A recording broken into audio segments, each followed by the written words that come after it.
Hello friends, good evening. कैसे हैं आप सब? आशा करते हैं आप सब अच्छे होंगे। फ्रेंड्स, जैसा कि आप जानते हैं कि हम सब एनसीईआरटी पढ़ रहे हैं क्लास 10th की ज्योग्राफी, जिसमें से हम 6 चैप्टर तक कंप्लीट कर चुके हैं। आज हम पढ़ेंगे 7th चैप्टर। इस चैप्टर का नाम है राष्ट्रीय अर्थव्यवस्था की जीवन रेखाएं। तो चलिए शुरू करते हैं। यह हमारा लास्ट चैप्टर है। इसके बाद हम क्लास 11th की एनसीईआरटी शुरू करेंगे, ज्योग्राफी हिंदी में।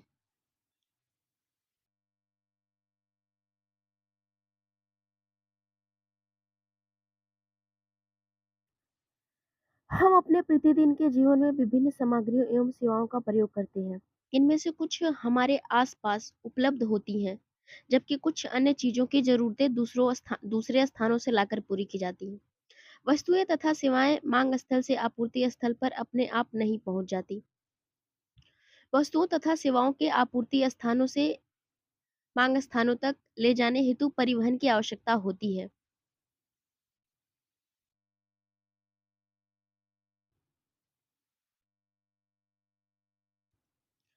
परिवहन की आवश्यकता होती है। कुछ व्यक्ति इसको उपलब्ध करवाने में संलग्न हैं। जो व्यक्ति उत्पाद को परिवहन द्वारा उपभोक्ताओं तक पहुंचाते हैं, उन्हें व्यापारी कहा जाता है। अतः एक देश के विकास की गति वस्तुओं तथा सेवाओं के उत्पादन के साथ उनके एक स्थान से दूसरे स्थान तक वहन की सुविधा पर भी निर्भर करना पड़ता है। इसलिए सक्षम परिवहन के साथ तीव्र विकास हेतु पूर्व उपेक्षित है।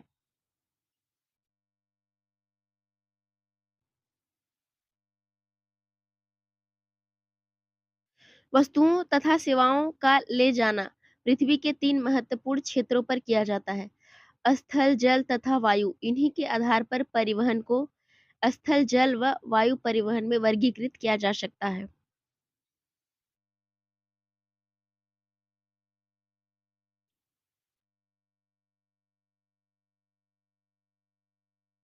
बहुत समय तक व्यापार तथा परिवहन सुविधा एक सीमित क्षेत्र तक ही किया जाता था। विज्ञान तथा प्रौद्योगिकी के विकास के साथ व्यापार व परिवहन के प्रभाव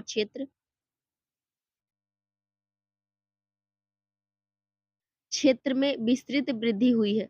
सक्षम और तीव्र गति वाले परिवहन में आज संसार एक बड़े गांव में परिवर्तित हो गया है। परिवहन का यह विकास संचार साधनों के विकास की सहायता से ही संभव हो सका। इसलिए परिवहन, संचार व व्यापार एक दूसरे के पूरक है। आज भारत अपने विशाल आकार, विविधताओं, भाषाई व सामाजिक सांस्कृतिक बहुलताओं के बावजूद संसार के सभी क्षेत्रों में सुचारू रूप से जुड़ा हुआ है। रेल, वायु एवं जल परिवहन, समाचार पत्र, रेडियो, दूरदर्शन, सिनेमा तथा इंटरनेट आदि इनके सामाजिक आर्थिक विकास में अनेक प्रकार से सहायक हैं। स्थानीय से अंतर्राष्ट्रीय स्तरीय व्यापार ने व्यवस्था को जीवन शक्ति दी है। इसे हमारे जीवन को समृद्ध किया है तथा आरामदायक जीवन के लिए सुविधाओं व साधनों में बढ़ोतरी की है। इस अध्याय में आप पढ़ेंगे कि किस प्रकार आधुनिक संचार तथा परिवहन के साधन हमारे देश और इसकी आधुनिक अर्थव्यवस्था को संचालित करते हैं। अतः यह स्पष्ट है कि सघन व सक्षम परिवहन का जाल तथा संचार के साधन आज विश्व, राष्ट्र व स्थानीय व्यापार हेतु पूर्व अपेक्षित हैं। यहाँ पे एक डायग्राम दिया गया है, इसको देख लेते हैं। यहाँ पे परिवहन के साधन कितने प्रकार से हो सकते हैं, कितने प्रकार के होते हैं। पहला है कि स्थल, दूसरा है जल, तीसरा है वायु। यानी परिवहन के साधन 3 प्रकार के होते हैं: स्थल मार्ग से, जल मार्ग से, वायु मार्ग से। तो जो स्थल में आएगा वो सड़क परिवहन, रेल परिवहन, पाइपलाइन परिवहन, और जल में आंतरिक जल परिवहन और समुद्री जल परिवहन। और यहाँ पे वायु परिवहन में 2 प्रकार का आएगा: घरेलू विमान सेवा, अंतर्राष्ट्रीय विमान सेवा। और जो घरेलू विमान सेवा, इसमें सार्वजनिक प्राधिकरण, निजी विमान सेवा, यह सभी परिवहन की सेवाएं हैं, परिवहन के साधन। अब हम बात करते हैं परिवहन क्या होता है, और इसमें स्थल परिवहन के बारे में पढ़ेंगे। ट्रांसपोर्ट, स्थल परिवहन। तो भारत विश्व का दूसरा सर्वाधिक सड़क जाल वाला देश है। यह सड़क जाल लगभग 62.16 लाख किलोमीटर है 2020-21 में। यह डेटा निकल कर आया था। भारत में सड़क परिवहन रेल परिवहन से प्रारंभ हुई थी। निर्माण तथा व्यवस्था में सड़क परिवहन रेल परिवहन की अपेक्षा अधिक सुविधाजनक है। रेल परिवहन की अपेक्षा सड़क परिवहन की बढ़ती महत्ता निम्न कारणों से है। रेल लाइन की अपेक्षा सड़कों की निर्माण लागत बहुत कम है। अपेक्षाकृत ऊबड़-खाबड़ व विच्छिन्न भूभागों पर सड़कें बनाई जा सकती हैं। अधिक ढाल प्रवणता तथा पहाड़ी क्षेत्रों में भी सड़कें निर्मित की जा सकती हैं।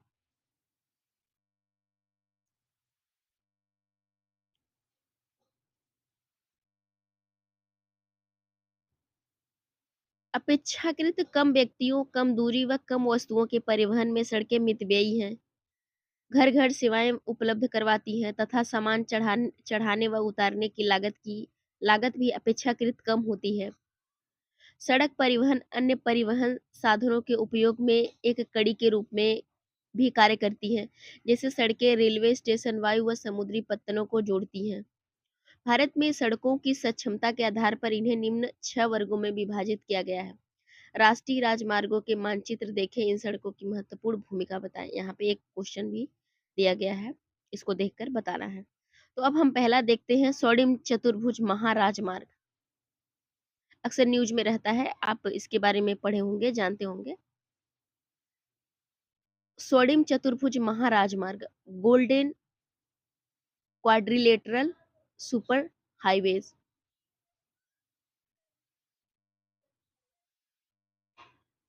भारत भारत सरकार ने दिल्ली, कोलकाता, चेन्नई, मुंबई व दिल्ली को जोड़ने वाली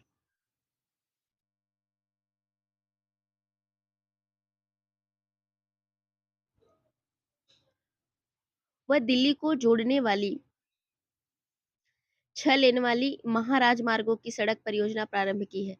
इस परियोजना के तहत 2 गलियारे प्रस्तावित है। प्रथम उत्तर दक्षिण गलियारा जो श्रीनगर को कन्याकुमारी से जोड़ता है।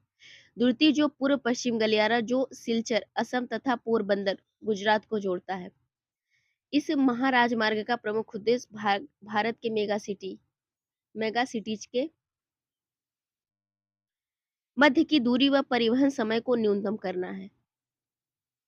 यह राजमार्ग परियोजना भारत के राष्ट्रीय राजमार्ग प्राधिकरण national highway authority of India अधिकार क्षेत्र में है।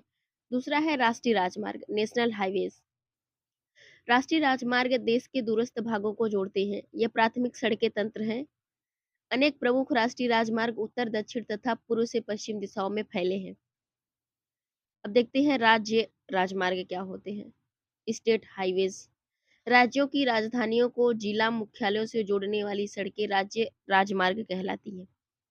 यहाँ पे देखिए एक राजमार्ग का चित्र है, अहमदाबाद बड़ोदरा द्रुत मार्ग।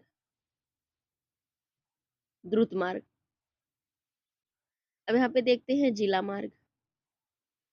ये सड़कें जिले के वित्तीय प्रशासनिक केंद्रों को जिला मुख्यालय से जोड़ती हैं। अन्य सड़कें, इस वर्ग के अंतर्गत वे सड़कें आती हैं जो ग्रामीण क्षेत्रों व गांव को शहरों से जोड़ती हैं। प्रधानमंत्री ग्रामीण सड़क योजना के तहत इन सड़कों के विकास को विशेष प्रोत्साहन मिला। इस परियोजना के कुछ विशेष प्रावधान है, जिसमें देश के प्रत्येक गांव को प्रमुख शहरों से पक्की सड़कों वे सड़कें जिन पर वर्ष भर वाहन चल सके द्वारा जोड़ना प्रस्तावित है। यहाँ पे देखिए जिनके बारे में हमने पढ़ा, तो यहाँ पे पहला था कि जो श्रीनगर से लेकर कन्याकुमारी तक, यहाँ से लेकर आपका पूरा कन्याकुमारी तक, और दूसरा था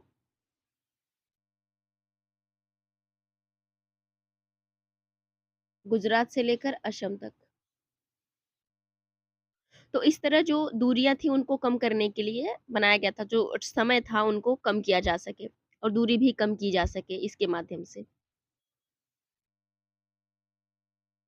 अब देखते हैं सीमांत सड़कें क्या होती हैं। सीमांत सड़कें, उपरोक्त सड़कों के अतिरिक्त भारत सरकार प्राधिकरण के अधीन सीमा सड़क संगठन जो देश के सीमांत क्षेत्रों में सड़कों का निर्माण व उनकी देखरेख करता है। यह संगठन 1960 में बनाया गया था, जिसका कार्य उत्तर व उत्तर पूर्वी क्षेत्रों में समृद्ध महत्व की सड़कों का विकास करना। इन सड़कों के विकास से दुर्गम क्षेत्रों में अभिगम्यता बढ़ी है तथा ये इन क्षेत्रों के आर्थिक विकास में भी सहायक हुई है। अब यहाँ पे एक पॉइंट है, क्या आप जानते हैं? इसको देख लेते हैं।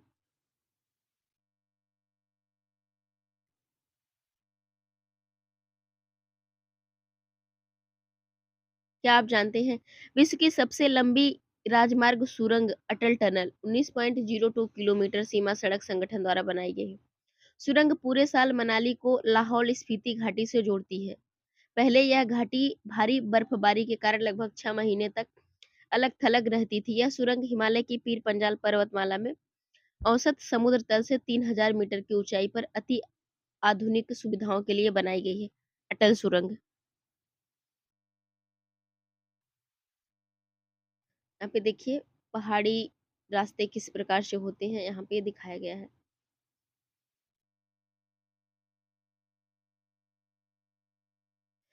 सड़क निर्माण में प्रयुक्त पदार्थ के आधार पर भी सड़कों को कच्ची व पक्की सड़कों में वर्गीकृत किया जाता है। पक्की सड़कें सीमेंट, कंक्रीट व तारकोल द्वारा निर्मित होती हैं, अतः ये 12 मासी सड़कें हैं। कच्ची सड़कें वर्षा ऋतु में अनुपयोगी हो जाती हैं।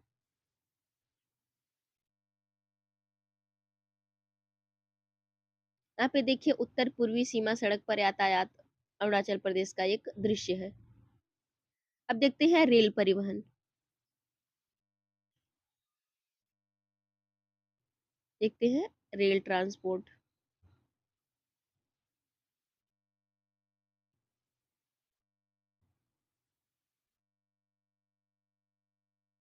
तो चलिए शुरू करते हैं। भारत में रेल परिवहन वस्तुओं तथा यात्रियों के परिवहन के प्रमुख साधन है।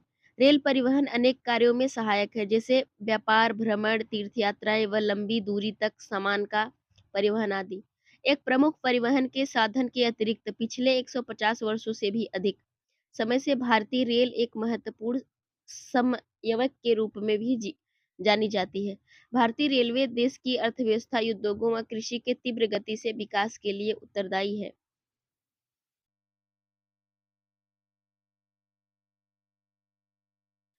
भारतीय भारतीय रेल परिवहन देश का सर्वाधिक बड़ा सार्वजनिक क्षेत्र का प्राधिकरण है। देश की पहली रेलगाड़ी 1853 में मुंबई और ठाणे के मध्य चलाई गई थी, जो 34 किलोमीटर की दूरी तय करती थी।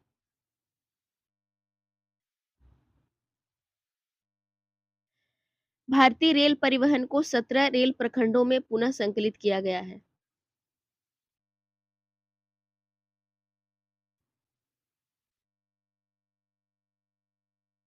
देश में रेल परिवहन के वितरण को प्रभावित करने वाले कारकों में भू-आकृतिक, आर्थिक व प्रशासकीय कारक प्रमुख है। उत्तरी मैदान अपनी विस्तृत समतल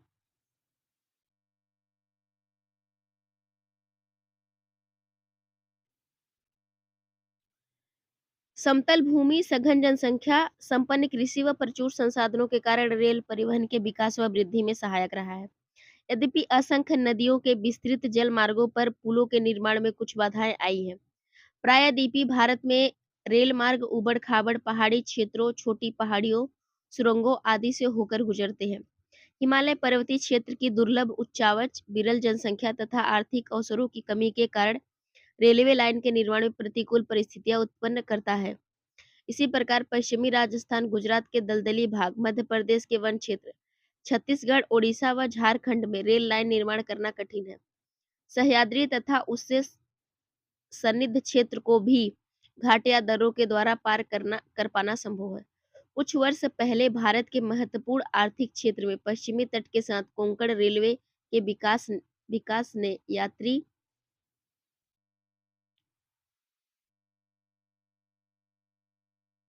यात्री व वस्तुओं के आवागमन को सुविधाजनक बनाया। यद्यपि यहाँ असंख्य समस्याएं हैं, जैसे भूस्खलन तथा किसी किसी भाग में रेलवे ट्रैक का धंसना आदि। आज आज राष्ट्रीय अर्थव्यवस्था में परिवहन के अन्य सभी साधनों की अपेक्षा रेल परिवहन प्रमुख हो गया है। यद्यपि रेल परिवहन समस्याओं से मुक्त नहीं है। बहुत से यात्री बिना टिकट के यात्रा करते हैं। रेल संपत्ति की हानि तथा चोरी जैसी समस्याएं पूर्णतः समाप्त नहीं हुई हैं। नहीं हुई है। जंजीर खींचकर यात्री कहीं भी अनावश्यक रूप से गाड़ी रोकते हैं, जिससे रेलवे को भारी हानि उठानी पड़ती है। ज़रा सोचिए हम अपनी रेलगाड़ियों को निर्धारित समय पर चलने से कैसे मदद कर सकते हैं। फ्रेंड्स, ये बहुत बड़ी गलती है। अगर हमें जब ज़रूरत हो तो हमें जो चैन खींचनी है, तभी खींचनी चाहिए। वो आपातकालीन के लिए लगाया जाता है, आपातकाल के लिए लगाया जाता है। लेकिन यहाँ होता क्या है कि हमारे आस-पास के जो लोग होते हैं, हमारे दोस्त लोग होते हैं, वह कहीं भी चैन खींच देते हैं अपनी सुविधा के लिए। लेकिन इससे रेलवे का बहुत नुकसान होता है। बाकी जो उसमें यात्री बैठे हैं, उनका भी नुकसान होता है। तो फ्रेंड्स, यह चैप्टर हमें सिर्फ़ अर्थव्यवस्था के बारे में नहीं बताएगा, ये बहुत इम्पोर्टेंट हमारे लिए है, बहुत अच्छी जानकारी देगी, जैसे सड़कें हमारे लिए क्यों आवश्यक हैं, क्या फ़ायदे हैं सड़कों के, और रेल हमारे लिए किस प्रकार एक अच्छा साधन है, और इसके जो नकारात्मक और सकारात्मक प्रभाव भी देखे जाते हैं।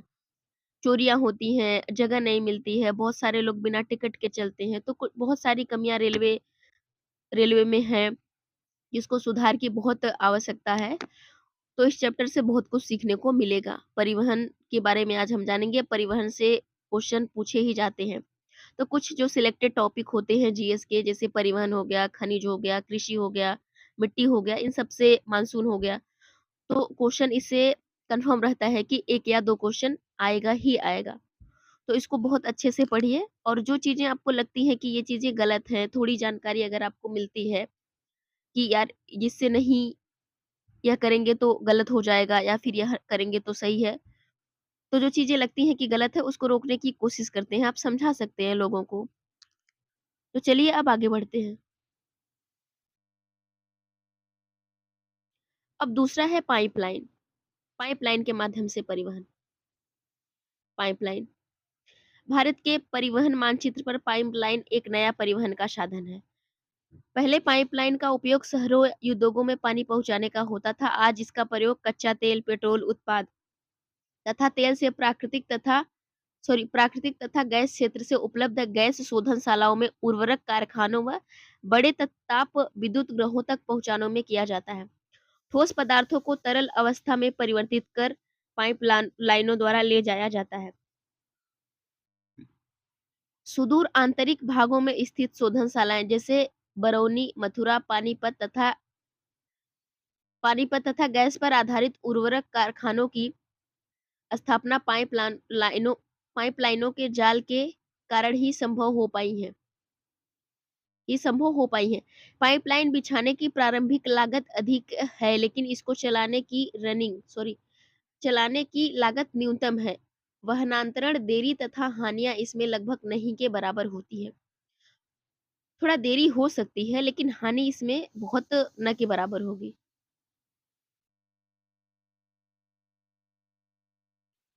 देश में पाइपलाइन परिवहन के 3 प्रमुख जाल हैं। ऊपरी असम के तेल क्षेत्र में गुवाहाटी, बरौनी व इलाहाबाद के रास्ते, उत्तर प्रदेश, जो कानपुर है उत्तर प्रदेश में है, तक इसकी एक शाखा बरौनी से राजबंद होकर हल्दिया तक है। दूसरी राजबंद से मौरीग्राम तक तथा गुवाहाटी के सिलीगुड़ी तक है। गुजरात में सलाया से बीरमगांव, मथुरा, दिल्ली व सोनीपत के रास्ते, पंजाब में जालंधर तक। इसकी अन्य शाखा बड़ोदरा के निकट कोयली के चक्सू व अन्य स्थानों को जोड़ती है। इसमें मैं पूरा तो नहीं आएगा, देखिए रेल मार्ग किस तरह से जुड़े हुए हैं। यहाँ पे इससे आप देख सकते हैं कि कहाँ से कहाँ, देखिए सबसे ज़्यादा जो जुड़ी हुई हैं सड़कें, उसके बाद रेल मार्ग देखिए किस तरह से एक चेन की तरह जुड़ा हुआ है, यहाँ से वहाँ जाने के लिए, वहाँ से वहाँ जाने के लिए। इसको आप देख सकते हैं।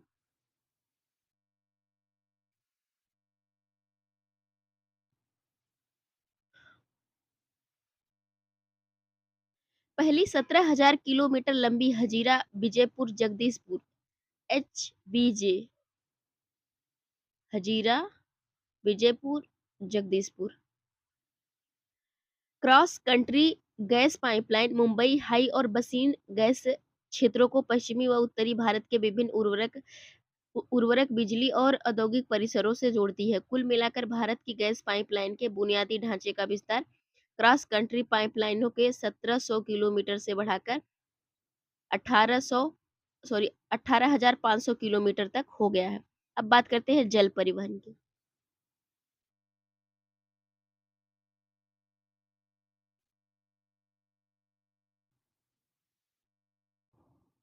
तो देखिए जल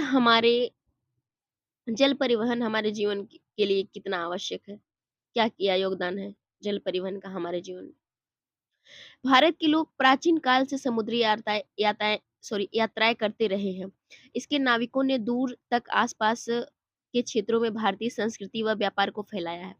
जल परिवहन परिवहन का सबसे सस्ता साधन है। यह भारी व स्थूलकाय वस्तुएं ढोने में अनुकूल है। यह परिवहन साधनों में ऊर्जा सक्षम तथा पर्यावरण अनुकूल है। भारत में अंतःस्थलीय नौ संचालन जल मार्ग 14,500 किलोमीटर लंबा है।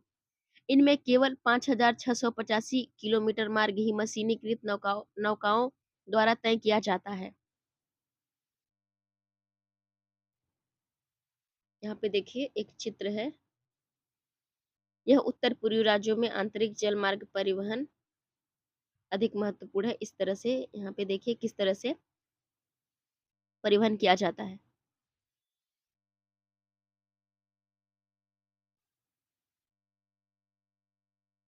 निम्न जल मार्गों को भारत सरकार द्वारा राष्ट्रीय जल मार्ग घोषित किया गया। हल्दिया तथा इलाहाबाद के मध्य मध्य गंगा जल मार्ग को 1620 किलोमीटर लंबा है। नौगम्य जल मार्ग संख्या 1। सादियाबाद हुबरी के मध्य 891 किलोमीटर लंबी ब्रह्मपुत्र नदी जल मार्ग नौगम्य जल मार्ग संख्या 2 नंबर संख्या 2। केरल में पश्चिमी तटीय नहर कोट्टापुरम से कोल्लम तक उद्योग मंडल तथा चंपकारा नहरें 205 किलोमीटर नौगम्य जलमार्ग संख्या 3। कांकीनाडा और पुडुचेरी नहर स्ट्रेच के साथ साथ गोदावरी और कृष्णा नदी का विशेष विस्तार 1078 राष्ट्रीय जलमार्ग नंबर 4। यहाँ पे जिस तरह से जैसे जैसे विकास होता गया है उस तरह से यहाँ पे संख्या दर्शाई गई है।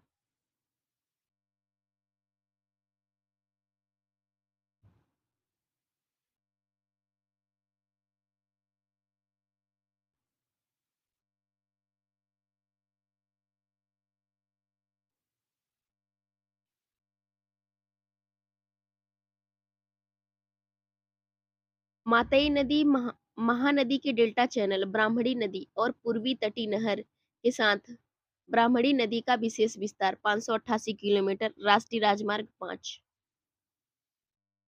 कुछ अन्य अंतर जलमार्ग भी हैं जिन पर परिवहन होता है। इनमें मांडवी जुआरी और कंबरजुआ सुंदरवन बराक केरल का पाश्य जल इत्यादि। इन सबके अतिरिक्त विदेशी व्यापार भारतीय तट पर स्थित पत्तनों द्वारा किया जाता है। देश का 95% व्यापार मुद्रा रूप में 68% समुद्रों द्वारा ही होता है। 95% जो ट्रेड होता है वह समुद्र के रास्ते ही होता है। अब प्रमुख समुद्री पत्तन कौन कौन से हैं इनको देख लेते हैं। भारत की 7,516.6 किलोमीटर लंबी समुद्र तट रेखा के साथ 12 प्रमुख तथा 200 मध्यम और छोटे पत्तन है। यह प्रमुख पत्तन देश का लगभग 95% विदेशी व्यापार संचालित करते हैं। तो जो 95% ट्रेड होता है वह हमारा समुद्री रास्ते से ही होता है। स्वतंत्रता प्राप्ति के पश्चात कच्छ में कांडला पहले पत्तन के रूप में विकसित किया गया था। पहला पत्तन जो था वो कांडला था। स्वतंत्रता प्राप्ति के बाद ऐसा देश ऐसा देश विभाजन से कराची पत्तन जो पाकिस्तान में शामिल हो गया था उसकी कमी को पूरा करने तथा मुंबई पत्तन से होने वाले व्यापारिक दबाव को कम करने के लिए किया गया था। कांडला जिसे दीनदयाल पत्तन के नाम से भी जाना जाता है, यह एक ज्वारी पत्तन है। यह जम्मू कश्मीर हिमाचल प्रदेश पंजाब हरियाणा राजस्थान और गुजरात के औद्योगिक तथा खाद्यान्नों के आयात निर्यात को संचालित करता है। मुंबई बृहत्तम पत्तन है जिसके प्राकृतिक खुले विस्तृत व सुचारू पोत्राशय हैं। मुंबई पत्तन के अधिक परिवहन को ध्यान में रखकर इसके सामने जवाहरलाल नेहरू पत्तन विकसित किया गया जो इस पूरे क्षेत्र का एक समूह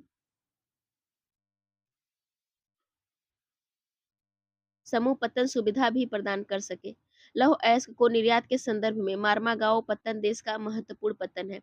यहाँ से देश के कुल निर्यात का आधा यानी 50% लौह अयस्क निर्यात किया जाता है। कर्नाटक में स्थित न्यू मंगलोर पत्तन कुद्रेमुख खानों से निकलते हैं। लौह अयस्क का निर्यात करता है। सुदूर दक्षिण पश्चिम में कोची पत्तन है। यह एक लैगून के मुहाने पर स्थित है, एक प्राकृतिक पोत्राशय है। तो कौन सा पत्तन कहाँ है, किस राज्य में स्थित है, इसको आप हमें कमेंट बॉक्स में बताइएगा सीरियल नंबर से। कोशिश कीजिएगा, ज़रूर बताइएगा ताकि आपको आपका तैयार भी हो जाए और अन्य बच्चों को आपके माध्यम से पता चले।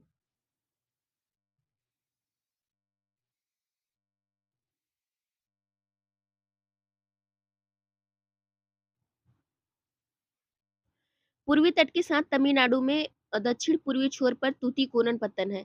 यह एक प्राकृतिक पोत्राशय है तथा इसकी पृष्ठभूमि भी अत्यंत समृद्ध है। अतः यह पत्तन हमारे पड़ोसी देशों जैसे श्रीलंका, मालदीव आदि तथा भारत के तटीय क्षेत्रों की विभिन्न वस्तुओं के व्यापार को संचालित करता है। चेन्नई हमारे देश का प्राचीनतम कृत्रिम बन कृत्रिम पत्तन है। भारत की मात्रा व्यापार की मात्रा तथा लदे सामान के संदर्भ में मुंबई के बाद दूसरा स्थान है। विशाखापट्टनम स्थल से घिरा गहरा व सुरक्षित पत्तन है। प्रारंभ में यह पत्तन लौह अयस्क निर्यात के रूप में विकसित किया गया था। ओडिशा में स्थित पारादीप पत्तन विशेषतः लौह अयस्क का निर्यात करता है। कोलकाता एक अंतःस्थलीय नदी पत्तन है। यह पत्तन गंगा ब्रह्मपुत्र बेसिन के बृहद समृद्ध पृष्ठभूमि को सेवाएं प्रदान करता है। ज्वारी पत्तन होने के कारण तथा हुगली के तलछट जमाव से इसे नियमित रूप से साफ करना पड़ता है। कोलकाता पत्तन पर बढ़ते व्यापार को कम करने हेतु हल्दिया सहायक पत्तन के रूप में विकसित किया गया है।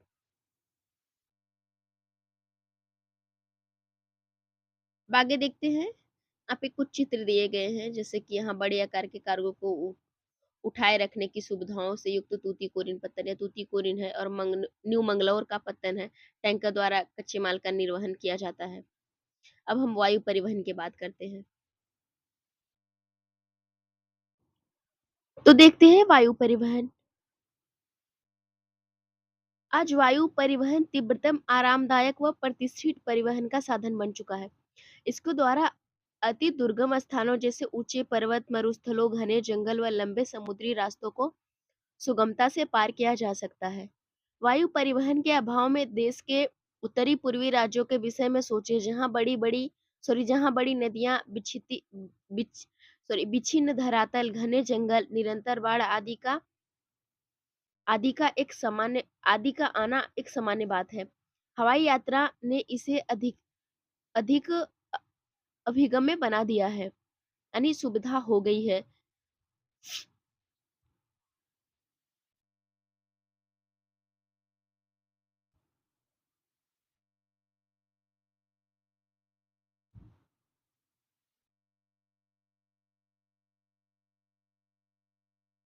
पवन हंस हेलीकॉप्टर लिमिटेड तेल व प्राकृतिक गैस आयोग को इसकी अपतटीय संक्रियाओं में तथा यहाँ पे देखिए एक मैप दिया गया है। भारत मुख्य पत्तन और कुछ अंतरराष्ट्रीय हवाई पत्तन। तो चलिए देख लेते हैं कौन कौन से हैं।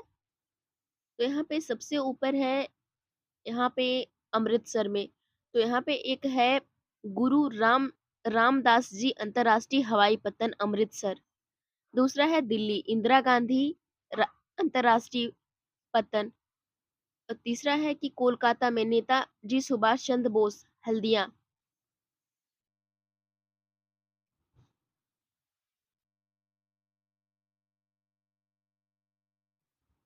चौथा है पारादीप, ये तो विशाखापत्तनम। यहाँ पे है एक चेन्नई में। दूसरा है कि हैदराबाद।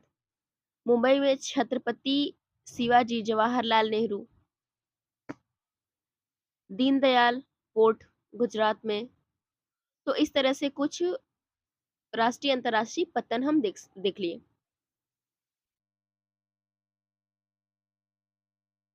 यहाँ पे देखिए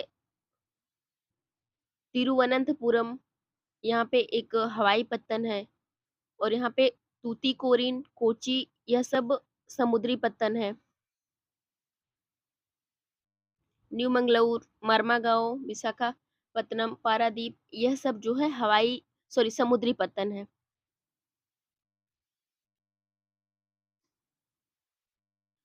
तो फ्रेंड्स, वायु मार्ग पढ़ रहे थे, जिसमें हम आप कंटिन्यू देखते हैं। यहाँ पे अगम्य व दुर्लभ भूभागों जैसे उत्तरी पूर्वी राज्यों तथा जम्मू कश्मीर, हिमाचल प्रदेश व उत्तराखंड के आंतरिक क्षेत्रों में हेलीकॉप्टर की सुविधाएं उपलब्ध करवाता है। यहाँ पे एक पॉइंट दिया गया है, क्या आप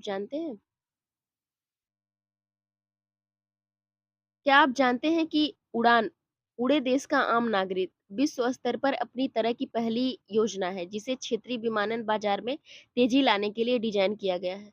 आम नागरिक के लिए उड़ान को किफायती बनाकर क्षेत्रीय कनेक्टिविटी को बढ़ावा देने के लिए नागर विमानन मंत्रालय द्वारा क्षेत्रीय कनेक्टिविटी योजना आरसीएस उड़ान की कल्पना की गई है।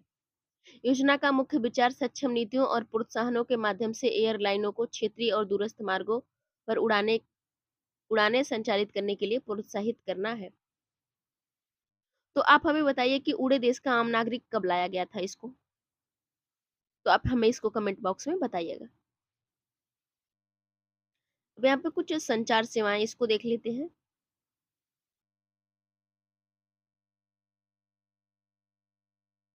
संचार सेवाएं जब से मानव पृथ्वी पर अवतरित हुआ है उसने विभिन्न संचार माध्यमों का प्रयोग किया है, लेकिन आधुनिक समय में बदलाव की गति तीव्र है। संदेश प्राप्तकर्ता या संदेश भेजने वाले की गतिविहीन रहते हुए भी लंबी दूरी का संचार बहुत आसान है। निजी दूरसंचार तथा जनसंचार में दूरदर्शन, रेडियो, समाचार पत्र समूह, प्रेस तथा सिनेमा आदि देश के प्रमुख संचार साधन हैं। भारत का डाक संचार तंत्र विश्व का बृहत्तम है। यह पर्सनल, निजी पत्र, व्यवहार तथा तार आदि को संचारित करता है। कार्ड व लिफाफा बंद चिट्ठी पहली श्रेणी की डाक सामग्री समझी जाती है तथा विभिन्न स्थानों पर वायुयान द्वारा पहुंचाए जाते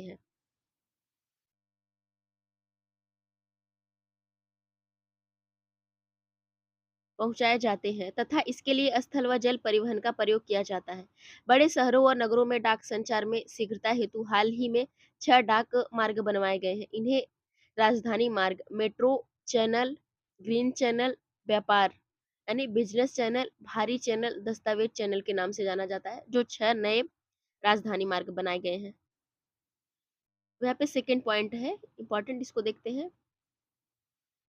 क्या आप जानते हैं डिजिटल भारत एक ज्ञान आधारित परिवर्तन के लिए भारत को तैयार करने के लिए एक विशाल कार्यक्रम है।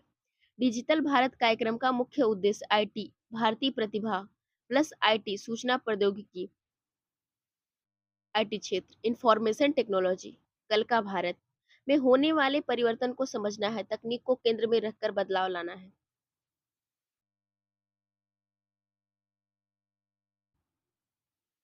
यहाँ पे देखिए राष्ट्रीय राजमार्ग 48 पर एक आपातकालीन कॉल बॉक्स यहाँ पे दिया गया है।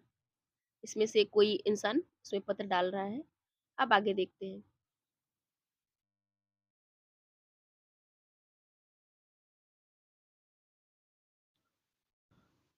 दूरसंचार तंत्र भारत एशिया महाद्वीप में अग्रणी है। नगरीय क्षेत्रों के अतिरिक्त भारत में दो तिहाई से अधिक गांव एसटीडी दूरभाष सेवा से जुड़े हैं, एसटीडी से जुड़े हैं। सूचनाओं के प्रसार को आधार स्तर से उच्च स्तर तक समृद्ध करने हेतु भारत सरकार ने देश के प्रत्येक गांव में 24 घंटे एसटीडी सुविधाओं के विशेष प्रबंध किए हैं। पूरे देश भर में एसटीडी दरों को भी नियमित किया नियमित किया है। यह सब सूचना संचार अंतरिक्ष प्रौद्योगिकी के समन्वित विकास से ही संभव हो पाया है। आज हम जब चाहे मन वीडियो कॉल बात कर ले रहे हैं, फोन लगा ले रहे हैं, तो यह सब जो है कि जो असंभव था पहले, तो यह जो है आईटी क्षेत्र के माध्यम से, अंतरिक्ष प्रौद्योगिकी के माध्यम से, संचार के माध्यम से ये सुविधाएं बहुत आसान हो गई। पहले के लोगों के पास कोई सुविधाएं नहीं थी आदान प्रदान करने के लिए, जो सूचना पहुंचाने के लिए कोई सुविधाएं नहीं थी, मात्र चिट्ठी एक ही रास्ता था। तो आज सोचिए कि आज के ज़माने में हम कितने आगे आ गए हैं, तो इसमें टेक्नोलॉजी का बहुत बड़ा योगदान है। और उससे बड़ा योगदान है कि जो मनुष्य ही तो है जो टेक्नोलॉजी को ला रहे हैं अपने स्किल्ड के माध्यम से। तो इसमें सबसे बड़ा योगदान मनुष्यों का है, जो कि अपने स्किल्ड से इतनी अच्छी-अच्छी टेक्नोलॉजी का विकास कर रहे हैं।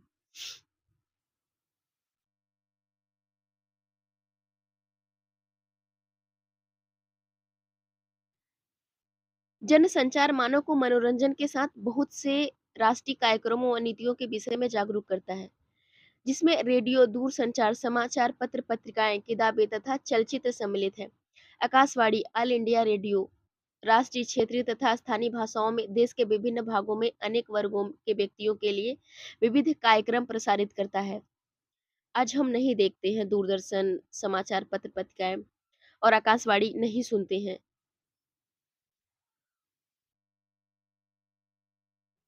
अब आगे देखते हैं। दूरदर्शन देश का राष्ट्रीय समाचार समाचार व संदेश माध्यम है तथा विश्व के बृहत्तम संचार तंत्र में एक है।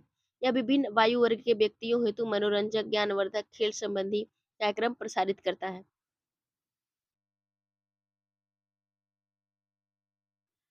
भारत में वर्ष भर अनेक समाचार पत्र तथा समसामयिक पत्रिकाएं प्रकाशित की जाती है। ये पत्रिकाएं सामयिक होने के नाते जैसे मासिक, साप्ताहिक आदि कई प्रकार की हैं। समाचार पत्र लगभग 100 भाषाओं तथा बोलियों में प्रकाशित होते हैं। क्या आप जानते हैं कि हमारे देश में सर्वाधिक समाचार पत्र हिंदी भाषा में प्रकाशित होते हैं तथा इसके बाद अंग्रेजी व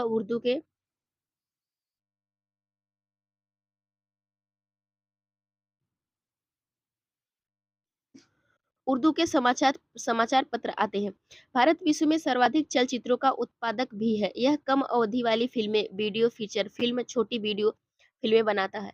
भारत व विदेशी विदेशी सभी फिल्मों को प्रमाणित करने का अधिकार केंद्रीय फिल्म बोर्ड प्रमाणन central board of film certification को है, यानी इसे अनुमति लेना जरूरी होता है। अब देखते हैं अंतर्राष्ट्रीय व्यापार।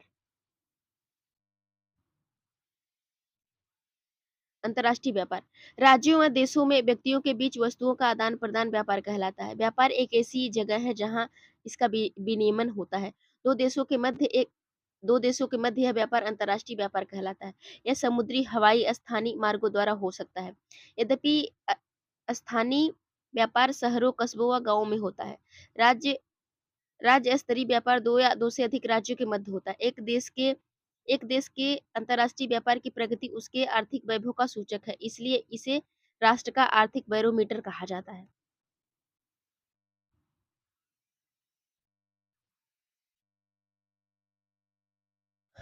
सभी देश अंतर्राष्ट्रीय व्यापार पर निर्भर हैं क्योंकि संसाधनों की उपलब्धता क्षेत्रीय अर्थात इसका वितरण असमान है। आ- आयात तथा निर्यात व्यापार के घटक है। आयात व निर्यात का अंतर ही देश के व्यापार संतुलन को निर्धारित करता है। अगर अगर निर्यात मूल्य आयात मूल्य से अधिक हो तो उसे अनुकूलन व्यापार संतुलन कहते हैं। इसके विपरीत निर्यात की अपेक्षा अधिक आयात असंतुलित है अधिक तो आयात असंतुलित व्यापार कहलाता है। विश्व के भौगोलिक प्रदेशों तथा सभी व्यापारिक खंडों के साथ भारत के व्यापारिक संबंध है। भारत में निर्यात होने वाली प्रमुख वस्तुएं रत्न व जवाहरात, रसायन संबंधी उत्पाद तथा कृषि एवं संबंधित उत्पाद हैं। भारत से आयातित वस्तुओं में कच्चा पेट्रोलियम तथा उत्पाद, रत्न व जवाहरात, आधार धातुएं, मशीनें, कृषि व अन्य उत्पाद शामिल है। भारत अंतर्राष्ट्रीय स्तर पर एक सॉफ्टवेयर महाशक्ति के रूप में उभरा है तथा सूचना प्रौद्योगिकी के माध्यम से अत्यधिक विदेशी मुद्रा अर्जित कर रहा है। अब आगे देखते हैं पर्यटन व्यापार के रूप में।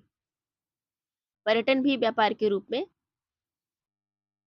अब देखते हैं कि पर्यटन एक व्यापार के रूप में।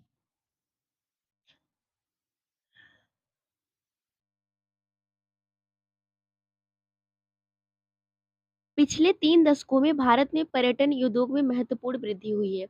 150 लाख से अधिक व्यक्ति पर्यटन उद्योग में प्रत्यक्ष रूप से संलग्न हैं। पर्यटन राष्ट्रीय एकता को प्रोत्साहित करता है तथा स्थानीय स्थानीय हस्तकला व सांस्कृतिक उद्यमों को प्रश्रय देता है। अंतर्राष्ट्रीय स्तर पर यह हमें संस्कृति तथा विरासत की समझ विकसित करने में सहायक है।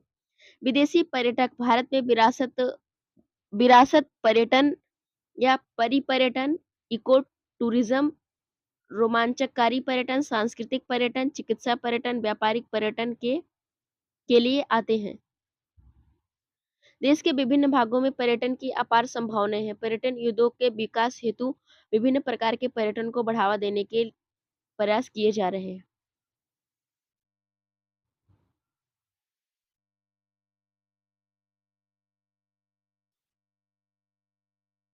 तो फ्रेंड्स, अब इसके बाद यहाँ पे देखिए कुछ चित्र दिया गया है अलग अलग जगहों का, पर्यटन के जो क्षेत्र हैं।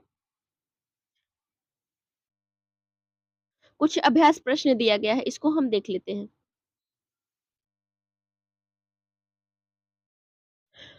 तो इसका पहला उत्तर है सॉरी पहला प्रश्न है, निम्न में से कौन 2 दूरस्थ स्थित स्थान पूर्वी व पश्चिमी गलियारे से जुड़े हैं? तो इसका सही उत्तर हो जाएगा सिलचर तथा पोरबंदर। दूसरा है कि निम्नलिखित में से परिवहन का कौन-सा साधन वहनांतरण, हानियों तथा देरी को घटाता है? इसका सही हो जाएगा पाइपलाइन। तीसरा है कि निम्न में से कौन-सा राज्य हजीरा, विजयपुर, जगदीशपुर पाइपलाइन से नहीं जुड़ा है? इसका सही उत्तर हो जाएगा महाराष्ट्र। तो फ्रेंड्स आज के लिए इतना ही, यह हमारा लास्ट चैप्टर था। अब हम एक नए जोश के साथ अगले चैप्टर क्लास 11th की एनसीईआरटी शुरू करेंगे। तो जैसा कि आप जानते हैं कि हिस्ट्री की एनसीईआरटी चल रही है, इस टाइम क्लास 6 की एनसीईआरटी शुरू हुई हुई है, तो इसको भी आप पढ़ सकते हैं। अगर आपको हमारा सेशन पसंद आ रहा है, तो आप हमारे चैनल को सब्सक्राइब कर दीजिए, अपने दोस्तों को शेयर भी कर दीजिए। थैंक यू, मिलते हैं अगले पार्ट में।